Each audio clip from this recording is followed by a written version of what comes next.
We first realised there was a problem with the Novichok incident when we came into work on the Monday after the Sunday. We didn't realise it was Novichok. We were led to believe that it was a probably drug-related incident.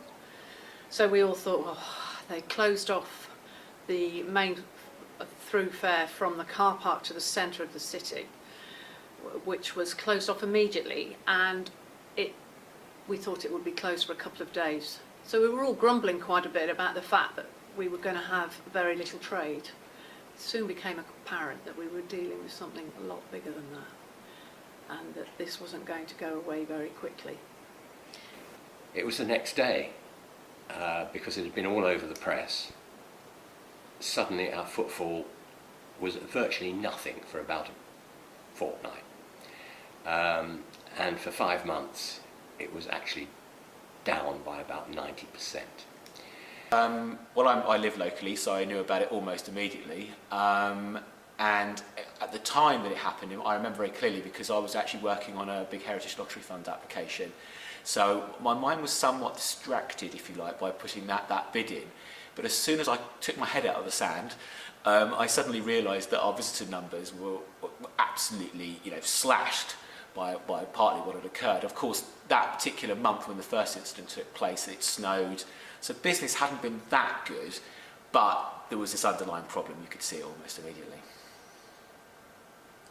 Actually, it affected immediately because it was March, and usually in a cold weather we are busy because people are happy to spend their time indoors.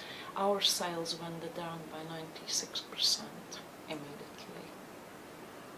It was very evident very quickly that this whole situation was something extraordinary. With an area in the maltings already cordoned off, there were 8 businesses who were very directly and immediately affected. We heard about the Salisbury Recovery Fund from basically the news on the radio or television and in the press, that they were allocating some money to help businesses that had been badly affected by the Novichok. And I thought, well, we have really been affected badly. So I called the council and they put me through to the lady that was handling claims, and she was very helpful. Honestly, they came and found us and offered help, and I felt if there is such opportunity, I'll definitely go for it.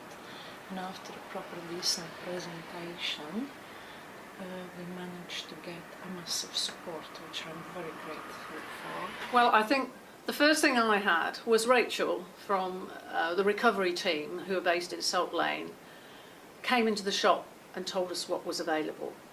Her and Amanda were amazing. They've been so supportive to us here to help us with what was available, how we could go about things, pointing out things that were possible use to us. I cannot tell you how big a cog those 2 girls were to us. They were our main point of... I know there's a team behind them, but they were the 2 girls that came out and said, this is available, that's available, try this, try that. They were there within the first week, really. The first response was really all about outreach and about just getting people out into the shops, into the retailers, into the restaurants, the cafes, to find out what was happening to those businesses, how were they being impacted.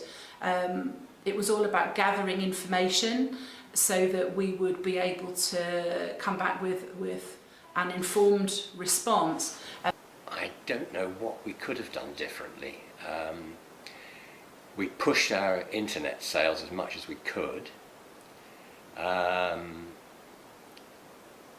which was about all we were capable of doing, really. It's difficult to get people through the door if they're just not coming to the city. I think the biggest challenge is that the impact of what's happened here is not going to go away overnight. We use various different methods to try and communicate the message, or to advertise the fact that there is a single source of help that people could refer to. One of the excellent means of communication for people to conduit through to us was the Growth Hub. So using the Growth Hub inquiry line, that telephone number was promoted as the principal contact number. So anybody ringing that number who was looking for support was not only sent through to the right people quickly by the Growth Hub, but their issues were triaged as well initially too.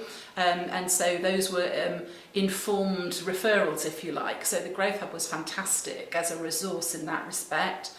I actually feel quite strongly that the agencies pulled together really well to help the traders within the city. The businesses in Salisbury responded not only very stoically to the situation that they were in, but they were very appreciative of having named individuals, if you like, to deal with, and to have a personal contact for anything that they might need during the process of recovery.